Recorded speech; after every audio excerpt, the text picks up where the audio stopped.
So a Laetare Sunday, similar to Gaudete that we have in Advent, those traditional kind of little over halfway points in our penitential seasons, reminding us of the joy and of what we're building towards and preparing for. I always see them, especially Laetare Sunday and Lent, also as a chance to kind of recommit, right? To kind of evaluate how we're doing and with our Lenten disciplines and recommit. And even if the things we're doing, again, aren't ultimately leading to us being more joyful, then maybe to come up with a new plan, right? So I encourage you. We have about two weeks till Palm Sunday, 2.5 weeks till the Triduum.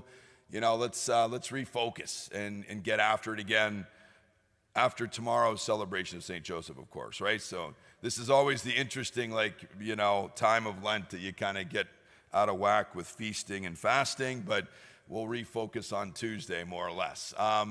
But here we are. So it's interesting. I remember specifically with my mom in her later years, and maybe some of you can relate to this on one side or the other, but most of the things I spoke about, or when I would speak to her, I would have to repeat, okay? And now, I know my voice isn't doing too great today. I'm still recovering, so for maybe a little, possibly because of a sing-along for St. Patrick's Night at my sister's, that might be part of the cause. And then last night I was filling in at St. Jude's and the microphone wasn't working, so that didn't help the cause either, trying to kind of project that. But anyway, here we are. Sorry, it's a little groggy. But normally I would say, you might agree that I don't typically struggle to be heard, okay? So, of course, we'd repeat the question. And so we got into this whole big, the debate about maybe we need some help hearing, right? If that ever happened in our families. So, and the same thing can happen with seeing. Where it's funny how we resist. Mom definitely resisted kind of getting help with the hearing. And it can be the same with our sight.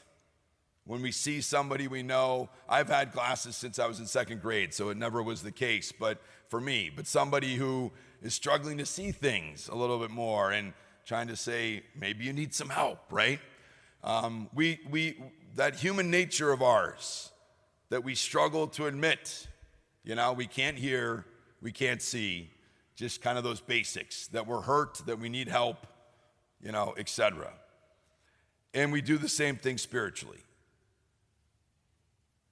The challenge there, and certainly the thing that the man born blind today in the gospel had going for him, that there was no way around it, right? He had to confront it. He was blind. He knew that clearly. But when it comes to our spiritual sight and hearing, it can be very difficult to come to terms with that fact that we can't hear as well as we want to or should, or we can't see.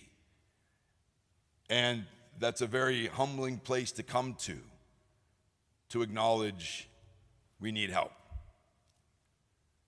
And that's where we're called to continue to come back to Jesus Christ. Lord, help me to hear. Lord, help me to see. And, part of it is just kind of trying to understand what's going on in our lives personally, what's going on in the life in the world. So that's part of the dimension. Lord, let me see things as you do. We know that that's what Samuel was looking for on God's behalf when he was approaching Jesse's sons, trying to figure out who the next king would be to be anointed.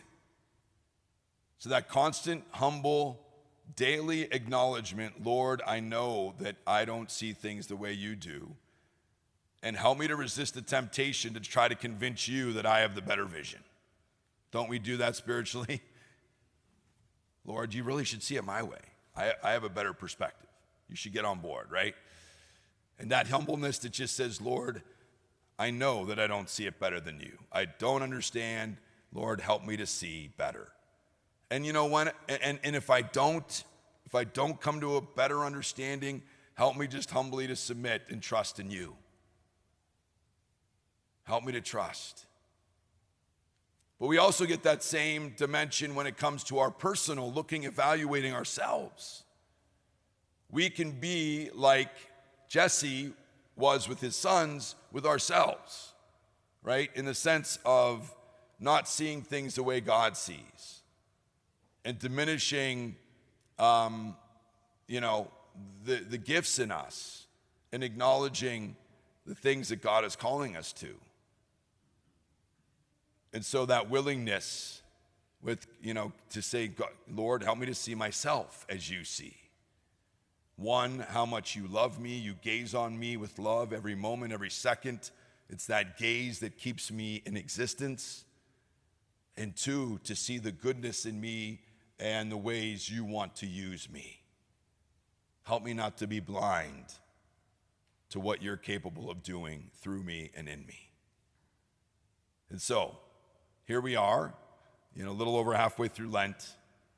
Hopefully we can come today to our Lord and this week and just admit we're not seeing great, admit we're not hearing great, continue to ask God to help us to hear and see better, and in so doing, to know that we can join the blind man in acknowledging Jesus Christ as our Messiah this week once again, and worshiping him and serving him in whatever ways he sees that we can serve this week.